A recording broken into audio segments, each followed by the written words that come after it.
Jay, what are we jamming on now? What are you jamming on now? Jamming on, despite all the hate, Redfall. And I am having a blast playing it, man. I'm about 15 hours in at this point. I see guns. I see 4 people in a pack. I see multiplayer shooter. Yes, there's definitely that. But funny enough, and that's my biggest gripe, is that I've actually only played this so far solo.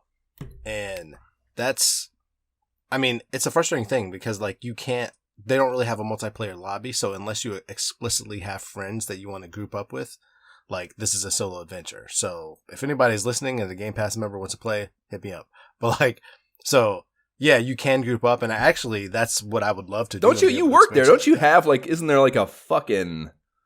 A forum is the most fucking old man way to think of it, but isn't there a Slack channel or some shit where... I'm sure I could, actively reach out. I'm just saying, just kind of in an open manner, if I didn't work at Microsoft, Right, sure. I would love to be able to just queue up and quick match or add some people. It's open world, so it's kind of just more hey, even an Outrider situation where it's hey, queue up with me. We're going to do this objective or go to this place. But I guess because it is more open worldy, objective based, it's a little harder. But I feel like there's definitely ways to do it. But outside of that, like I said, I'm playing solo. I'm still having a lot of fun, man. I am killing vampires. I'm getting better weapons and actually paying attention to the attributes on the weapons, which make things more fun. I'm actually creeping around, ready to stake vampires and deciding which weapon I want to use when there's humans, because that's clearly different weapons versus when there's so actually that's the vampires. vibe, a futuristic, vampiric. Yeah, but you're actually in a specific island where this is happening. So stuff happened, and that's the reason why you're there, but you're stuck there. You're originally trying to get off, but and that's where the story takes off, because you got stuck there, but it's specific to this place. Mm-hmm. And you actually choose the different players that you can choose from have different attributes and different things that are unique about them. The person I chose actually has some kind of they were operated on, or they were somehow part of the things going on, not to spoil the story, in this place. So I actually have some telekinetic abilities. They help me a bit during the game, not a whole lot. They give you awesome, crazy godlike powers. Unfortunately, that would be kind of cool. They just kind of assist you through the game, but it's still fun. It's a lot of fun. That's all I can really say. It's you're going through the world. There's objectives. You go from place to place. You go back to safe houses. You have to clear out neighborhoods and actually take down different vampiric encounters.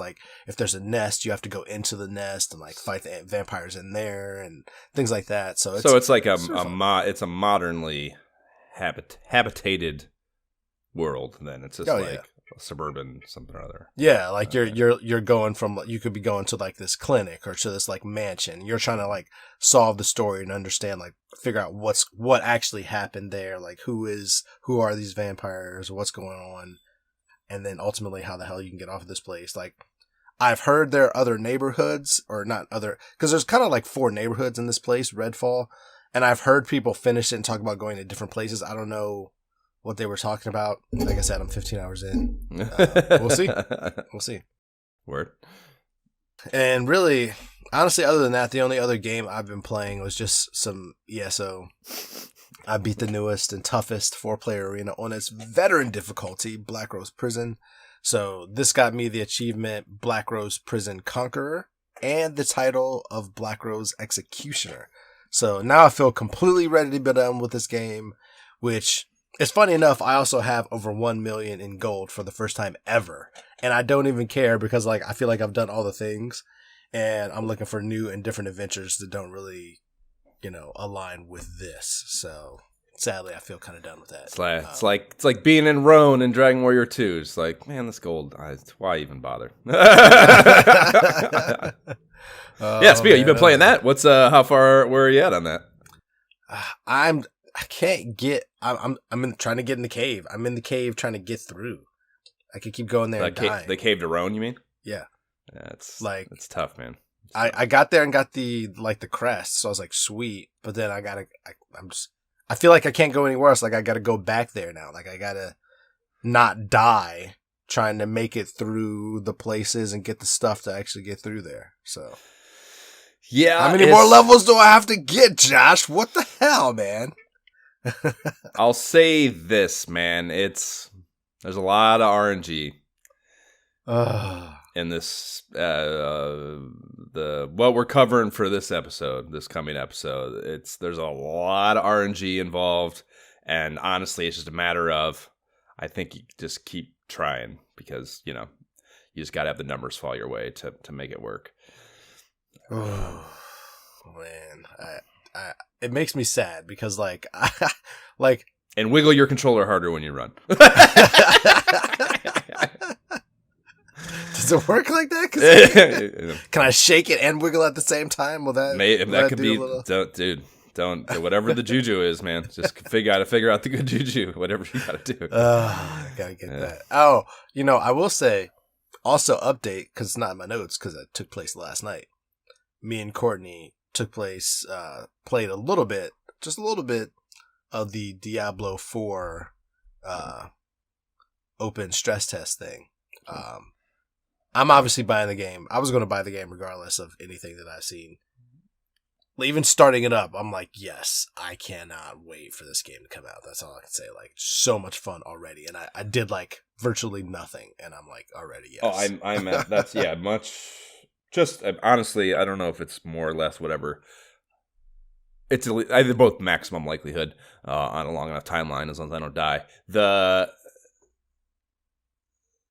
Once we finish Divinity Sin 2, that's probably the next couch co-op quest undertaking for sure. We were already talking about. We saw I don't know what any of those words mean that I keep seeing about it. Fucking stress test I don't know what that is, but I keep seeing this. It's like they test the servers. So they basically want everybody to download and basically start the game and play it once, so they can make sure they can make sure and your progress. Make sure they got enough computers tied together in the basement. Can we handle the demand here? Because it could be big. For all the that's cool. To hear that they are even bother. That's the first time I've ever heard of anyone bothering to do that. No, that's not a common. I don't know, man. I feel like it's definitely, this is the biggest and most open that I've ever heard it take place, because I was going to do it because I'm an insider, but then I saw it as an icon on my Xbox dashboard. So I told Courtney, I was like, hey, why don't you see if you can do that too, and we can play together potentially. I don't know if the multiplayer part is enabled yet, or if there's probably we have to get through just naturally in the game, the first stage or something. Oh yeah, I thought it dropped. I've been seeing people I literally just saw a tweet about someone. I don't know. What the beta? I don't know. Yeah. I've seen people posting about it, gameplay stuff. So it's I know if you buy it, if you've pre-purchased, you definitely get access to all of these beta periods and stress test periods and things like that. And this is not the first one. That's insane that people, I don't know, I just can't imagine. I mean, who doesn't have enough shit to play where they want to play an incomplete game? I just don't understand. I just don't get it. Well, I will say in this case, because Diablo 3 was such a fun game for me and Courtney. Sure. It was for us, it was played at but you're playing a story. You're it's not, I don't know. Yeah, couch co-op, like you said, the two of us on our, separate systems, just gaming together, playing through the story. We played all the way through Diablo 3 and all the stuff that was taking place afterwards, and it was so fun that the thought of another one is yeah, absolutely, because we're going to spend time together playing this, and it's going to be good. I trust it's going to be a good game. So sure, yes. I will absolutely. Once it's out, I'm already I don't want to play. I can wait until you give me. No, but what I'm saying is, if I'm already decided I'm buying it ahead of time and I've pre-purchased it, then why not? If I have nothing better to do that weekend, I'm why not test it out and kind of get a head start on it? Why not? Head start. Whack, whack, whack. I mean, it's Diablo. What do you need to learn? But that's the point. That's the point. At this stage, it's not a beta as in we're trying to work it out. It's slam. It's literally called, I think, slam the servers. So like, come play the game, everybody at once, to make sure we have the server strength right now. So basically, like at this point, I'm assuming almost completed a game because it comes out like next month or something. I can't remember. I have no idea. Don't quote me on that. But at this point, I'm assuming basically complete game. Just come here and make sure we have enough servers for everybody who's going to want to play. So that's why I was playing it. And that's why I had a freaking blast last night until I fell asleep because I was so tired from all the kid birthday party stuff. But I was loving it. Yeah, I'm sure it's fucking great. Diablo 3 was awesome for sure. Yeah, and if you actually get Game Pass, man, we could play together, dude. You got to get the co-op, man. What, you're just holding yourself back. You're saying you don't want to play with me? Are you telling all of our listeners that you don't want to play with me? Yeah, but unless we're virtually. I'm sad. 9 Very months sad, Josh. And say I don't want to play. Yeah, no, I mean that's the thing though. It's not like it's the only thing. Is it going to be on Game Pass if I don't have to pay for it the entire time? If I don't have to pay for the game, is it going to be on Game Pass? Do you guys know that? I have no idea actually. I bet there's no way. I have no idea. There's no way. Well, I know like most of our games are going to be day and date, but like because they would be Bethesda, stupid. I don't know if this is outside of that. You know what I mean? Because a lot of these are the Bethesda games. Like I'm sure they took place before that. I don't really know anything about that, so don't quote me. That's not Bethesda. That's Blizzard. Is it? Why do I keep saying that's that? Activision. Blizzard. Ah. But do they own Activision too? Who? Microsoft. No, not yet. That's the whole thing. It's the big. That's the whole thing. We were trying. All right. We'll see. Yeah. I don't know. I mean, you'd be stupid too, because it's like same thing with fucking Zelda. Like, you're an idiot to forego all that transactional income. You're an idiot to do that. I don't give a shit what the flat payment is. You will make more in transactional, even if you window it a week. Just window it a week, like if you want, like. You'd be passing up so much money because there are motherfuckers that can't wait. They can't do it. Like Zelda, these fucking idiots paying $70 for waiting outside to pay $70 to get a game. Like, hey, insane. That's insane. It's insane. Yeah, it's too much shit to do. Like I said, I'm going to be buying it. So that's what it is. Sure, me too. Send it to my house. I'll play it when I can get it for a reasonable amount of money, no problem. But I'm not waiting in a line to pay you the maximum amount possible. Like, that's crazy. That's crazy behavior. No, who waits in line, dude? Everything's digital. Oh no, what do you mean? That's the whole thing. They're dude, type Zelda fucking waiting outside line, GameStop lines into your fucking talking picture box here, and there are motherfuckers standing there. Yeah, I don't see. That's the funny thing. I like Zelda. I beat like no Zelda games in my life. So even for me, oh, it's great. I hear it's just fucking amazing. Like Al on Al on the Facebook page is like, oh my god, dude, it's fucking best thing ever. And that Breath of the Wild was incredible. And like compared to that, even I guess it's fucking a big jump forward. But like, I didn't finish Breath of the Wild. Like, you should do that first. Yeah, you know what I mean. So I just kind of feel like, yeah. But I don't know. Like I said, Zelda was always secondary to Mario to me. I never actually beat, that I can recall, any Zelda games ever. We got us. I forgot that we got a side quest the first Zelda, dude. I can't believe you haven't beat the first. Dude, Zelda. I don't know, man. That's it's so good, dude. It's so good. Once you get going, once you get this is like Amy with pickles. Once I got her to eat some pickles, she was like, "Oh, that is absolutely pickles are amazing." Pickles are the worst thing any human has ever invented outside of olives. Listen to you.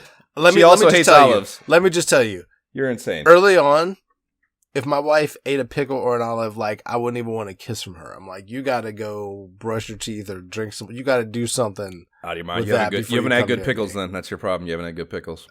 There is no such thing, Joshua. You're probably eating some sort of fucking shit out of a can.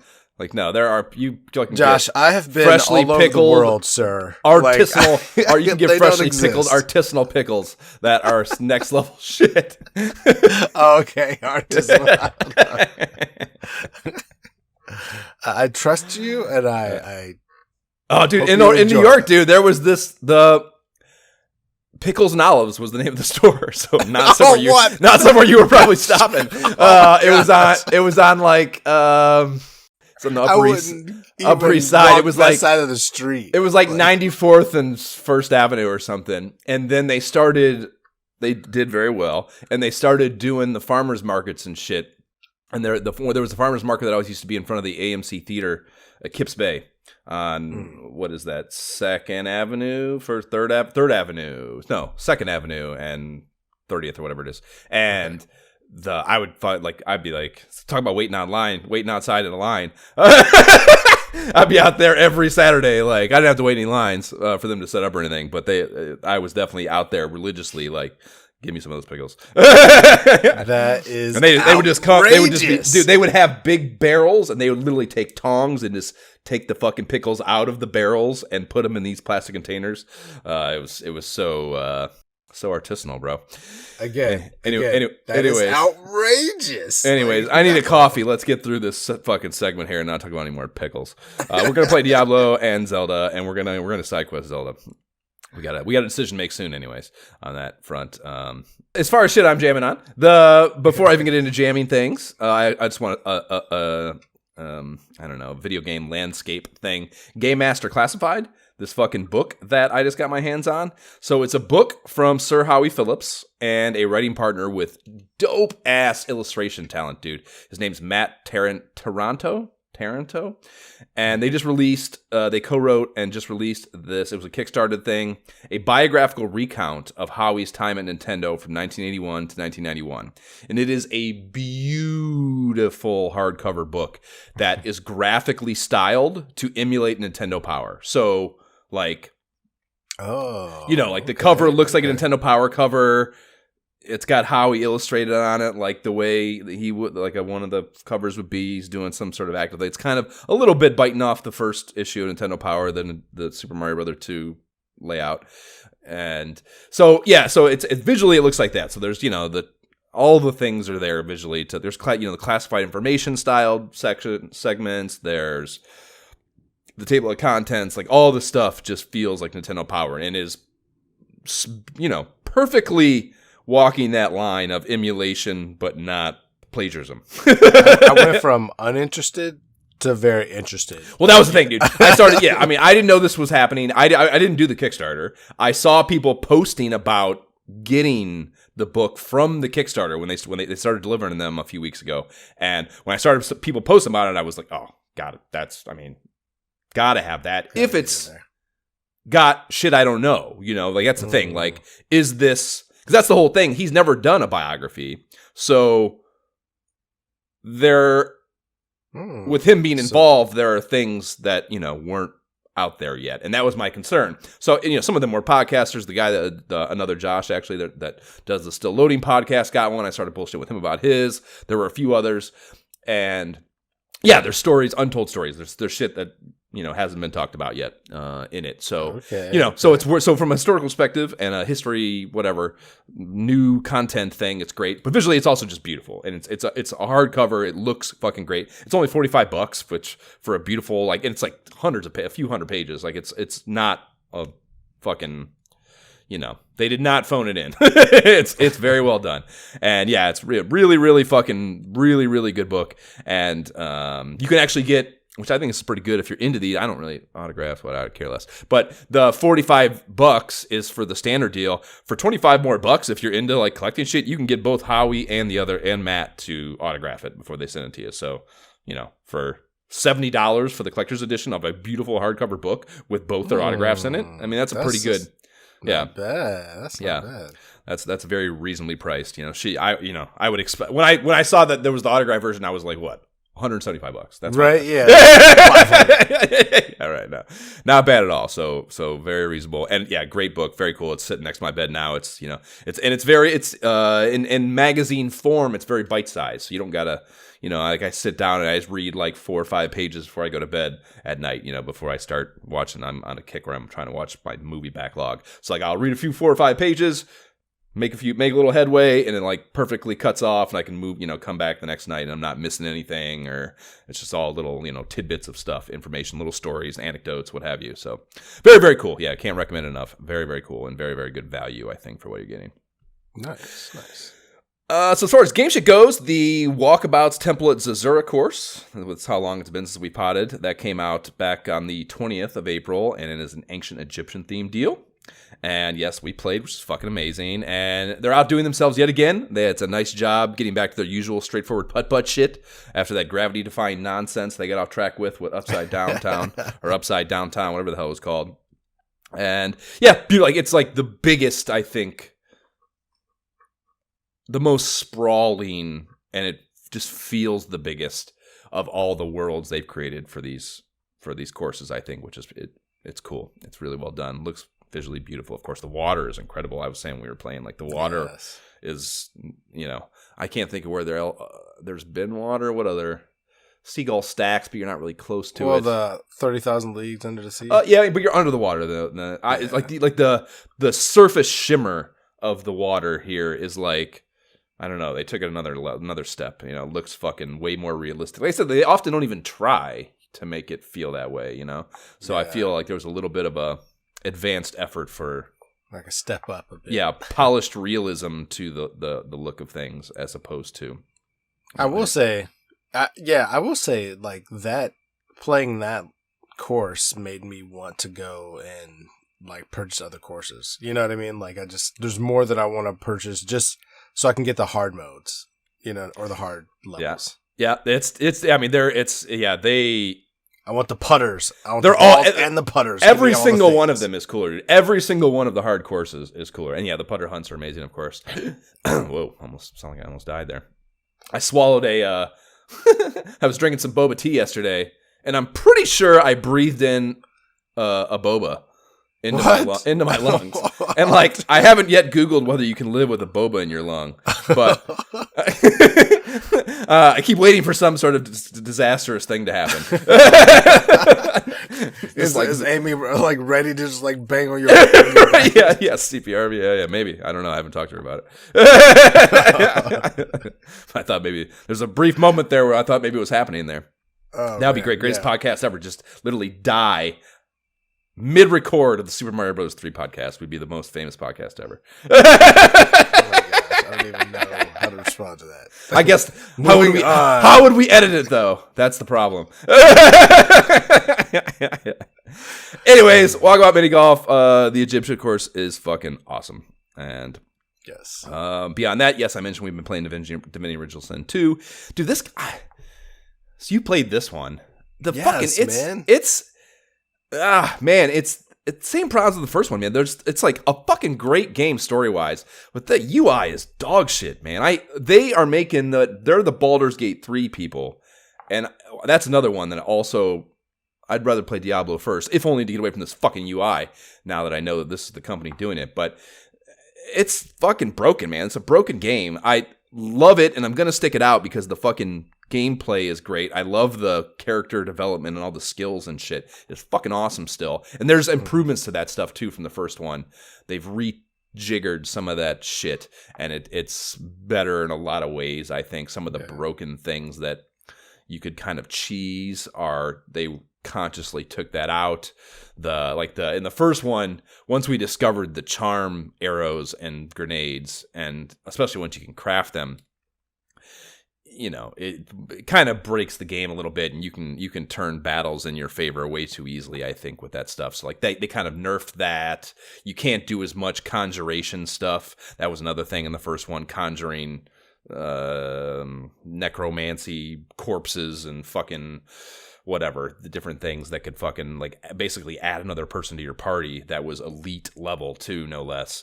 And you can't do that's much harder to do in this. It's got like an additional resource that source magic has this like liquid. You have that shit. I don't know if you got that far or not, but you have to like find these vats of the source liquid to fuel like some of your more elite spells, and that you can't like stock it up. You can only have the one, So when you use it once, you have to take your ass back to one of those vats somewhere and refuel to be able to do it again. So that's not very practical. Well, you could do it, I guess, but it would be a lot of legwork, and it's not really worth it. So what it turns into is just you hoarding that resource more and doing less of those game-breaking things, So that stuff's all positive, but the UI shit is broken, dude. There's so many things about it that are broken. It's so fucking annoying, and you can't see. Oh, whack.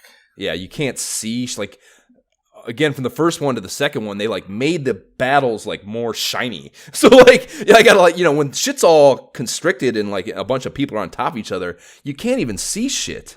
You gotta zoom in and I can't figure out what I'm looking at to fucking highlight things and differentiate one sprite from the other, and then you can do dumb shit, and if you really take your time, you can eventually figure it out, but you don't want to fucking have to spend 30 seconds figuring out what thing you want to target every time you target something. So huge pain in the ass. And then another dumb thing it does, you can do multiple attacks on many, you have action points, so often you can do more than one thing on a turn, and after you do one thing, the cursor doesn't always just stay where you just did where you executed the action. So if you're trying to just quickly do two things, and it's not every time either, so you don't think to do this, you can lull you into a sense of security where you do this to yourself. But the cursor will move after the action, just a little bit over to here. So you'll go to do that second action again and do it on something else, or do something that you don't want to do. Or just often what it turns into is just walking somewhere, that you don't want to walk to. And it's that's terrible. That is horrible game design. There's just a bunch of little dumb UI things like that I can't believe are in a modern game. I guess I don't know how modern. Are you sure your controller's not just drifting? I'm positive. Yeah, my controller's fine. This is the only game where this happens. I've done a lot of questing on my even on my caveman Xbox. I've done a lot of questing already, so I know it's the game. Yeah, so it's a lot of shit that's very frustrating. I sit there and what the fuck this game? I get so pissed off. But the story is so good and the D&D stuff is so good that I stick with it. But a lot of frustrating things. So Perispera VR, I don't know if you remember me talking about, this was the real-time strategy Mars terraforming game that I was playing a while back, and I got off it because it was a military aspect of it, which is it's very unfocused on that. There are only a few, now that I've played through the whole game, there's only 2 or 3 situations where you got to really do these heavy military operations with these flight drones, and they're not by any, as you would imagine, they do them so sparingly, not the strength of the game, I would say, just as far as functionality and fun goes.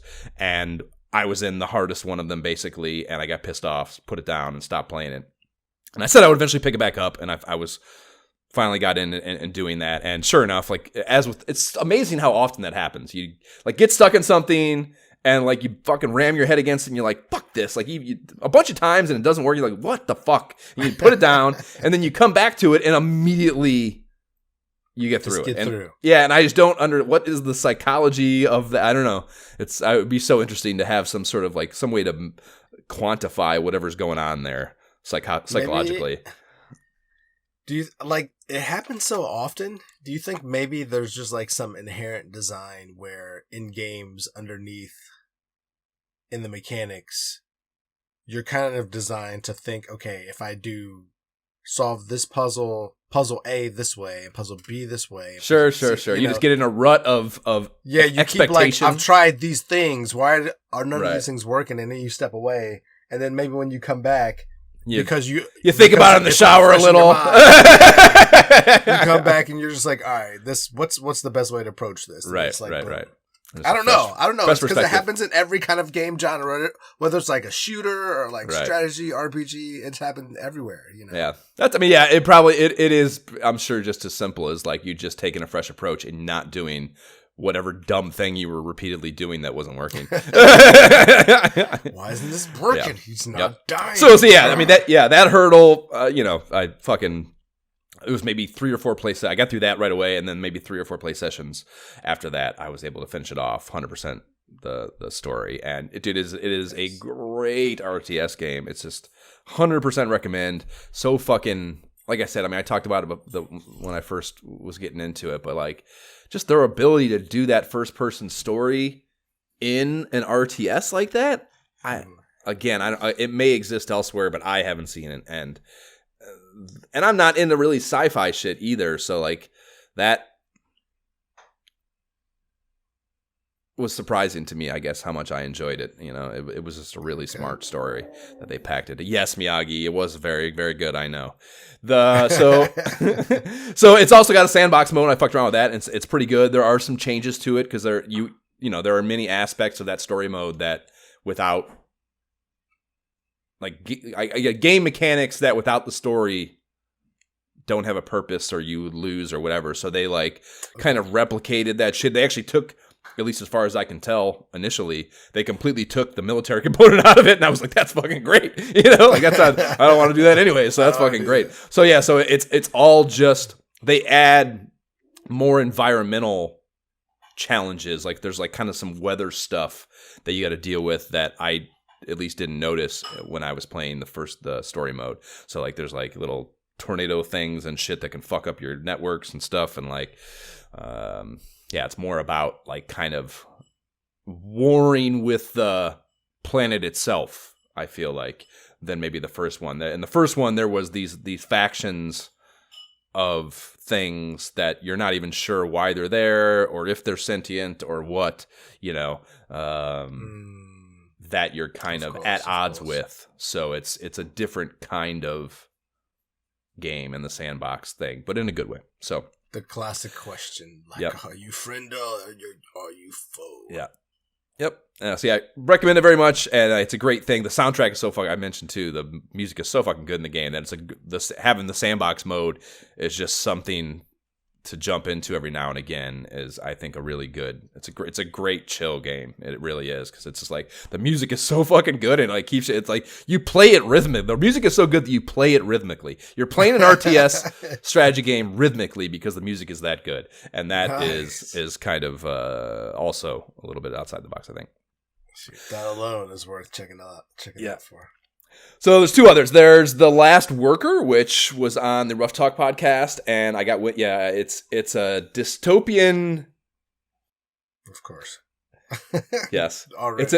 It's a dystopian like Amazon. You're the last human worker at this Amazon type company. It's called, what the fuck is it called? It's called.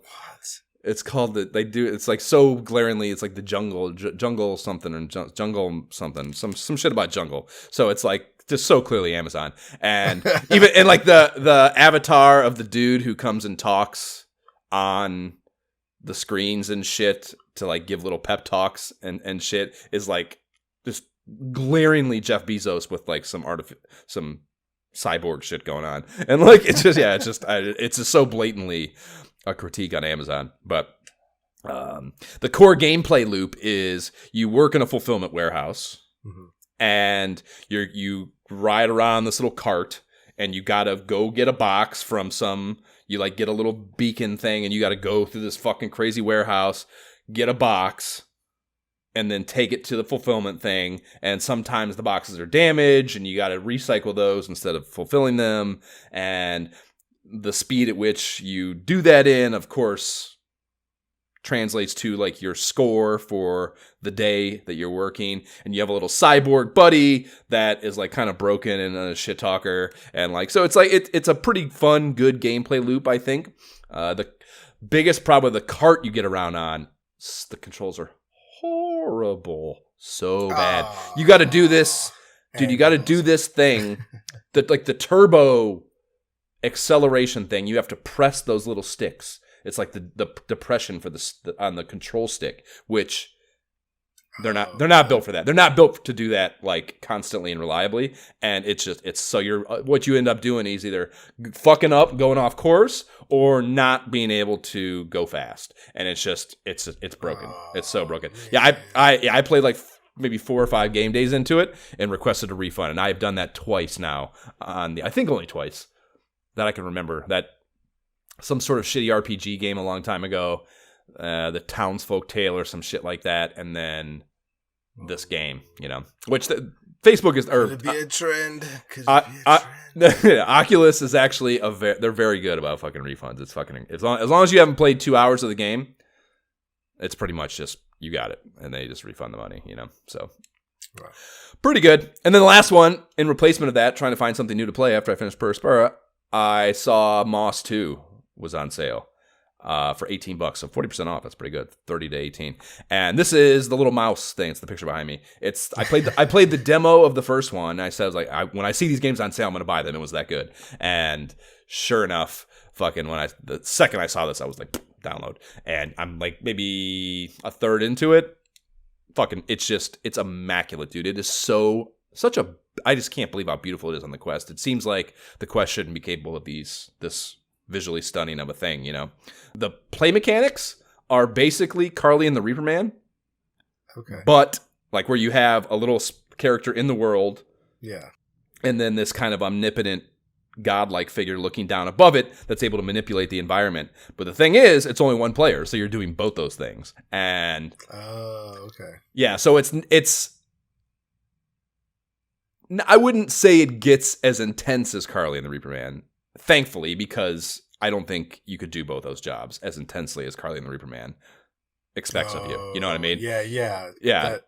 So it's a good thing, I think, at least so far. Like I said, I'm only a third into it. I'm sure it gets harder. But there are moments of challenge where you're juggling those two mechanics, and it's like, fuck! You're like, you know, again, it's kind of, I think I talked about it for the last Clockwinder, where, like, it's a different kind of challenge in that it's not in-game challenge. It's you in the real world, like you multitasking your interaction with the software and your interaction with the hardware. You know what I mean? So like you're like, you know, like you got to do two different separate concept ideas. You got to do this thing, swing this thing, and like which controller do I got to use to optimally control the character while I do that thing with the god. That you know what I mean? Actually sound fun. It's like, great, dude. It's great. It's absolutely great because it's a different. It's just unique, you know. And again, anytime you're not just controlling a thing, walking around shooting stuff, and you have to do something new to solve a problem. To me, I enjoy that. So yeah, it's very, very good. And like I said, it's absolutely beautiful. The storytelling is incredible. You like finish these sections and it goes to this. Literally, like you go to this. It's like your hub world or whatever between stages or between story points, and you like literally have to look at this beautiful book and have this woman tell you a story as you turn the pages, you know. And it's like the book highlights and paints as the story's happening. It's absolutely gorgeous. It's just such a beautiful, beautiful, beautiful game. And super cute too. The little mouse is super cute. The mouse does like I beat like the first real boss battle. In that first play session, and like the little it's a little girl mouse is your character. You're like this dude's granddaughter. And she you beat the thing, and she has this little dance, and she like wants you to high five her at like different parts of the dance. And you're like, I didn't understand what she was doing at first. I'm like, and she kept doing it, and then she would like wave her hand, like, "What are you doing, you moron?" And like I was like, "Oh, I got to take my thing and actually high five her." I was like, "Oh yeah, okay, I got it." You know, so it was just fucking super cute on top of all the other good aspects. So get it, especially it's on sale. I think it might be on sale for one more day, Jay. If you want to change your life and start playing more VR.